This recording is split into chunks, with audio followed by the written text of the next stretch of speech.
Hey guys, I am having a very relaxing morning. I've got some Italian music playing in the background on my TV. Um, I got a candle lit. Here, I'll show you. And I got my coffee, which it looks gross, but it's just the cinnamon. I put cinnamon in my coffee sometimes. I got my candle going and my blueberry. I like these granola bars. I don't really do a lot of boxed things. I like to do fresh ingredients whenever possible, but I had a sweet tooth this morning, so put a lot of honey in my coffee. And yeah, I like these. I like the taste of blueberries. So I am having a reading morning. Eat, Pray, Love. It's an older book. I'm sure many of you have heard of it. If you haven't, you need to grab a copy if you like to read. Elizabeth Gilbert, and she is very inspiring. She is one of those that's a trailblazer for others. Let me turn this music down. Sorry. She's a trailblazer. Because she had the audacity to follow her heart, and she was well known in the writing. She had a really big career already as a writer, as a I think even like a news reporter or something like that. She would travel around and write. And so she made a lot of money. She was very prestigious. She had been married for a while, and they were planning on having a baby. And then the beginning of the book talks about how she was crying her eyeballs out for nights after nights because she was so unhappy with her marriage. But not just that. It wasn't just that she was unhappy with her marriage, which is huge in and of itself. That's huge. But it was deeper than that. She knew that she had a deeper calling, and she knew that her heart was leading her somewhere different. And that was a really beautiful. The way that she put it in the beginning of the book was so beautiful, um, because she openly admitted that she was ashamed of how she felt, and also willing to accept how she felt. And that was really a beautiful, um, almost instantaneous, like learning lesson for her. So anyway, trailblazer, way shower, in that she wrote about her experiences of having to transform her entire life. She took time off from her career, traveled to several different locations around the globe to experience her spiritual enlightenment, or, well, I should say her spiritual awakening. Enlightenment's higher, it's different, but spiritual awakening, and finds new love at the end, which is all of us women. We like that.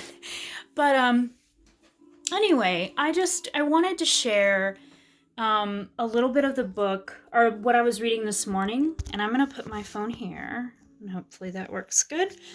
Okay. Reading time for you guys. I feel fat in this shirt.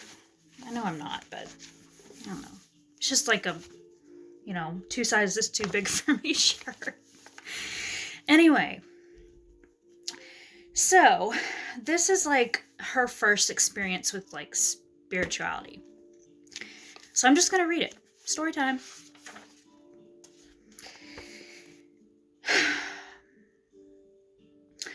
So so first of all, she groups her, it's not really chapters, it's just like sections. There's not chapters to this. So it seems like it's going to start off kind of awkward, but I'm just going to read it. The other notable thing that was happening during that time was the newfound adventure of spiritual discipline. Aided and abetted, of course, by the introduction into my life of an actual living Indian guru, for whom I will always have David to thank. David was the man that she kind of fell into after she split from her husband or whatever, which he was an important part of her spiritual journey.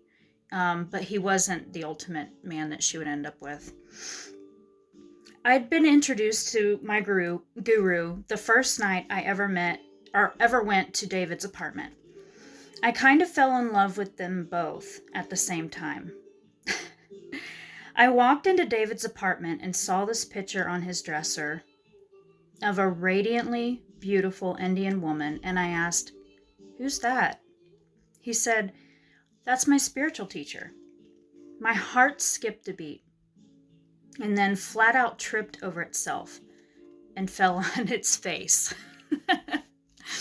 Then my heart stood up, brushed itself off, took a deep breath, and announced, "I want a spiritual teacher."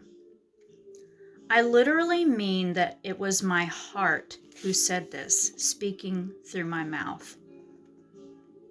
I felt this weird division in myself, and my mind stepped out of my body for a moment, spun around to face my heart in astonishment, and silently asked, "You do?"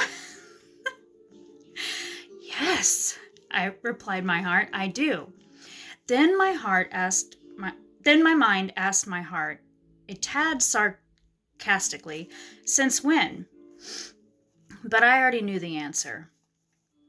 Since that night on the bathroom floor, I knew that I wanted a spiritual teacher.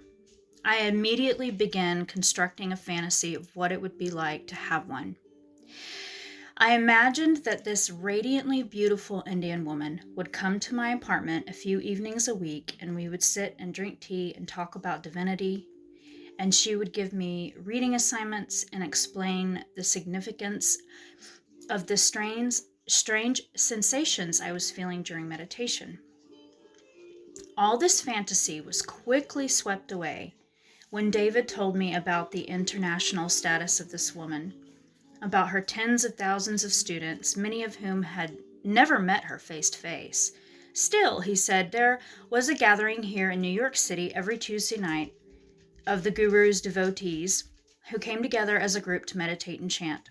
David said, "If you're not too freaked out by the idea of being in a room with several hundred people chanting God's name in Sanskrit, you can come sometime."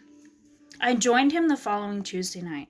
Far from being freaked out by these regular-looking people singing to God, I instead felt my soul rise in this wake of chanting. I walked home that night feeling like the air could move through me, like I was clean linen fluttering on a clothesline, like New York itself had become a city made of rice paper. And I was light enough to run across every rooftop. I started going to the chants every Tuesday. Then I started meditating every morning on the ancient Sanskrit mantra the guru gives to all her students. The regal Nam Ma, I'm not even going to try to pronounce that. Y'all have to get a copy of this book and read it. It's a term meaning I honor the divinity that resides within me. Then I listened to the guru speak in person for the first time, and her words gave me chill bumps all over my body, even across the skin of my face. And when I heard she had an ashram in India, I knew I must take myself there as quickly as possible. The beauty of spiritual awakening, the beauty of not just spiritual awakening, but discovering what it is you want, what it is you don't want, the adventure of life. And for me, I have always been into spirituality. I have always really cherished the depth and the purity of spirituality. And so for me, reading this short little segment of her book gave me goosebumps, because I've had a similar experience. I was very surface level. Well, I should say I've always been into spirituality, obviously, but it was more religious. And a lot of times in religion, yes, you still feel it in your heart and you still believe certain things, but it's like it's a different kind of energy. It's not, and for me, being a young person, half of the reason I was in the religion that I was in is because I wanted to please my parents, and I wanted to please my community. And so when I branched out and became an adult, it was then that I realized um, that I wanted, well, then I wanted to just be wild for a while and not believe anything and do what I wanted. But then it was when I entered just the general, more, I hate to use the word new age. I need to find a better word for this, because new age is so taboo. It's like taboo, especially in the spiritual communities. But what I'm trying to say is like just a more general spirituality, just finding yourself, knowing who you really are and what you really want and how you want to experience life. But when I came into that, it was such a beautiful experience, and a lot like what she talks about in this segment. I found myself doing the same thing after my son was born, and it started with Wayne Dyer's teachings, then Louise Hay's, and all of Louise Hay's. She has like a Hay House Foundation, or a Hay House. It's filled with podcasts and books, and by different authors and stuff that all are of the New Age community that talk about general spirituality, spiritual awakening, that kind of thing. And so that's kind of how I got into it. And now I'm deepening all of that with, I'm finding different spiritual teachers now. I'm finding different coaches. And it's such a beautiful process for me because it is really deepening my experience of life. And you can relate this to any experience that you're having in life. It doesn't have to be spirituality. It can be any area of your life where you just get so excited at the very thought of it. Like when someone talks to you about something, or if you see it on TV, or, hear about it at work, or whatever, and something lights up within you and it's for you. Or it could be a teacher on YouTube. It could be anything. And something just in you just knows, that this is for you. It's a beautiful thing. And so I thought I would do this story time, share that little segment from this book, Eat, Pray, Love. I love it. I'm having this this is like my favorite kind of thing to do, like, because I'm an introvert, first of all. Second of all, I like my quiet time. And third of all, I like to connect with myself. Fourth of all, I really appreciate art like this. Especially people who are as authentic as she is in this book, and as open-hearted. And the way she writes is beautiful. It's really beautiful. She's quirky, she's funny, but she's also real, and she talks about all the pain of her spiritual awakening and everything that she went through, and I think that's really beautiful. I really do. So anyway, I wanted to share that with you guys. Yeah, I hope you're having a good Sunday, and I guess that's it. Love you guys.